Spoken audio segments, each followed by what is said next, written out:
Hello, welcome to Conversations with Yemi and Bimbo David. I believe that our past episodes have been a blessing to us or added value to us one way or the other. So we're glad to be here today again. Conversations. Yeah. You see, I said something in our last episode about if you want something to work, that's the foundation. If I want my relationship with you to work, I believe that God brought us together, whether marriage or not marriage, in that sense.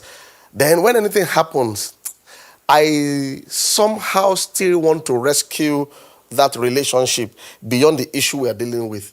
I don't know whether that makes sense. So if that is my goal, to still rescue the relationship beyond the issue, it should affect the way I handle the issue. So I don't now try to win the argument and then lose my own child or my own son or my own daughter or my own spouse. I think it's foolishness. So we have to prioritize. Okay, yeah, that's a situation. Okay, my child didn't do well in mathematics. So because of that, I will now dismantle my relationship with the child by saying you are olodo. I don't know what olodo is in English. You are olodo. Your head is not correct just because of mathematics. So I'm trying to deal with mathematics and I'm destroying the esteem of the child. I'm destroying my relationship with the child. So, but if I want that relationship to still exist well, then it will affect the way I deal with the mathematics. I think you want to say something about that? I think there's basic social skills and etiquette that people should have generally that helps whether you're talking to or dealing with your child, your spouse, your boss, a colleague. Basic skills of, we talked about it, listening. And I'm still going back to that place of perspectives. It's okay for people to have differences in opinions, but listen. Don't listen to respond. Listen to understand them. Understand where they're coming from. Even the Bible, in fact, it's interesting that the Bible talks about a lot of these things, especially in Proverbs. So let me just read something. Proverbs 18:13 says, listen before you speak.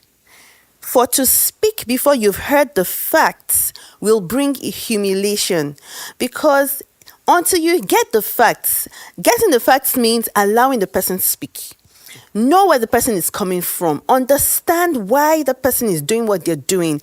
It also speaks to winning the argument and losing your friendship, because once you hear, they may not even be right, but you understand that this place is where she's coming from.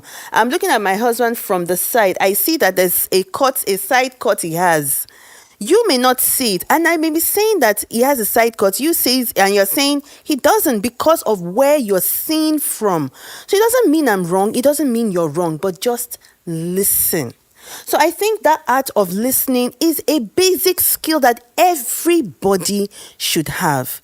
Listen to your child. As a boss, listen to your employee or staff. Listen to your colleague. Listen to your spouse.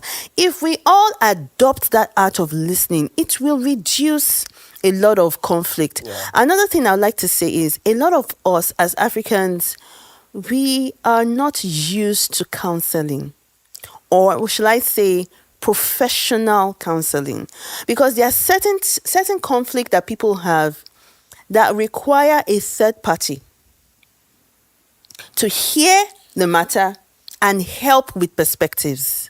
So it's important that even as Africans, Nigerians, men, women, we help ourselves, help yourself. Sometimes you've gone through several background issues, experiences, and it takes one professional sitting down with them asking you questions, and you just realize that, oh, okay, it's just a third party. So I think as Africans, we need to help ourselves, even with our relationships. There are situations that not every situation, but there are certain situations that require a therapist, a counselor, a mentor, somebody that will help bring. I think we need that, because most of the conflicts that people have, sometimes you're shocked at the perspectives of both parties, and a neutral party would bring some balance, maybe some clarity, just for us to pick the right third party, so that we don't have wrong intrusions. Anyway, we're going to go on a short break. I will continue with this powerful discussion. Don't go away.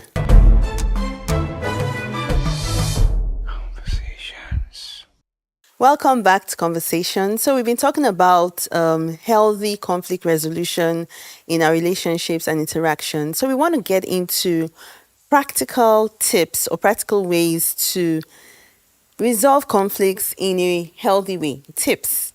Um, first tip. Wait, First tip. before she talks, First tip. before you talk about tips. Do not interrupt. That is my first tip, like he's doing right now. No. I was not interrupting. Yes, you are, and you were, and you do. Yes, so it's basic. Those are the things I wanted to say. I've been meaning to say. Okay, I wanted to encourage when what she wanted to people say. are talking, give them that time to talk. When they do you know what interruption does? It's short. Is it in communication or in conflict? Because you have to communicate and Okay. to resolve issues. I'm talking about practical tips now, So when people are talking, don't interrupt, because sometimes interruption just makes them feel what they are saying is No, not. no, no. No, I'm not talking But about this one, you. I want to even say something. You are interrupting. Wait, You are wait, interrupting. wait, Let me wait. finish. Before we get to those things, I want to lay a background. Finish. Let me finish. Because to help your background, I'm not interrupting you, You in are, the sense but of you stopping what you actually- want to say. you actually I are. just want to lay this background of valuing the person you are talking to. Because all those tips will not make meaning. If I don't value you, in Africa, for instance, there's a way a man sees a woman based But on his sweetheart, upbringing. I have to interrupt you Yeah. because that was what I was saying. Okay.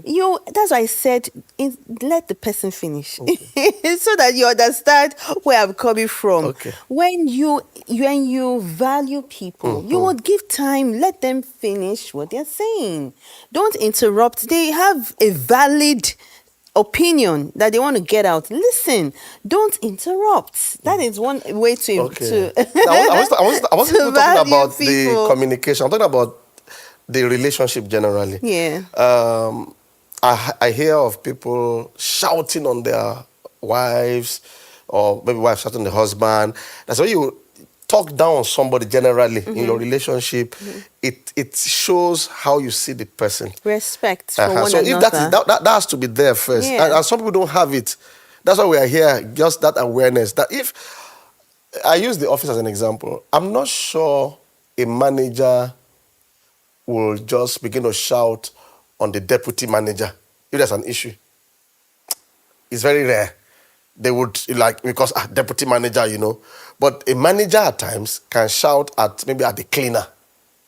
It's not right, you understand? But because of the gap, that mindset of I'm the manager, that person is the cleaner. So I can just pour down, So when you have that mindset about a particular gender, it affects everything, whether conflict, whether communication, whether managing money, it affects everything.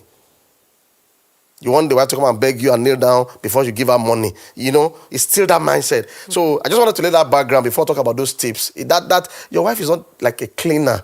You might be more educated. You might be the breadwinner. But how do you see your spouse? Yeah. Even if you're a woman and you're earning more than your husband.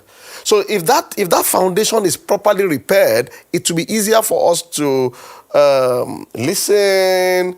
Even when the person is wrong, when a deputy manager is wrong, there's a way you put it up in the meeting. In fact, we try to quote it. Oh, sir, because deputy manager. But if it's like a cleaner, you just slam. So how do you see your spouse, especially for our men in our climb? If that is properly absorbed, the manner in which we resolve things or deal with things will be healthier. You can't be telling somebody you cannot talk in this house. You can't be saying that. You can't be telling someone you are. Okay, Let me not use those words. So I just to kick off on what you said as well. Setting boundaries. It's important to set boundaries within any relationship as to what will be said, what not to say.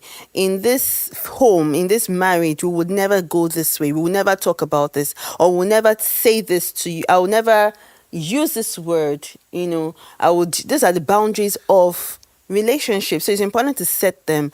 Another thing I also, in the course I've learned as well, crucial conversations where there are times when you have to tell the person you've done this, it's been a trend. I won't take this. It's important to have such conversations. For instance, at work, there are times when you have to fire someone. It's okay to fire someone when the person Without is abuse the not doing person. their job, and you've been warned, you've been queried, you've been put on probation, you've been helped, you've been encouraged, and your work is not getting done. You fire the person, but you don't fire the person in such a way where you break the person. That's what we're trying to say.